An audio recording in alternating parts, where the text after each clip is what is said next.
Anand ST ડેપોના depot manager suspend કરવામાં આવ્યા છે. સ્વચ્છતા અને જાહેર સુવિધાના અભાવના કારણે તેમના વિરુદ્ધ કાર્યવાહી કરવામાં આવી.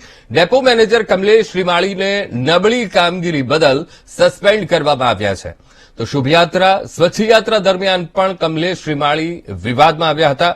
2 દિવસ અગાઉ વાહન વ્યવહાર મંત્રી હર્ષ સંઘવીએ ઓચિંતી બસ ડેપોની મુલાકાત પણ લીધી હતી.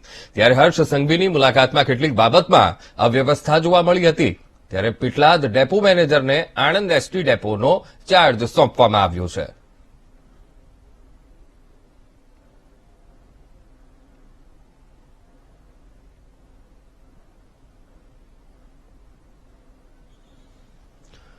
તો વાહન વ્યવહાર મંત્રી હર્ષ સંઘવી આ પહેલા એ બસ ડેપોની મુલાકાત લઈ ચૂક્યા હતા અને ત્યારે પણ આ બાબત સામે આવી હતી. એકવાર ઓચિંતી ગાંધીનગર બસ ડેપો પાસે પણ તેઓ મુલાકાત લેવા પહોંચ્યા હતા.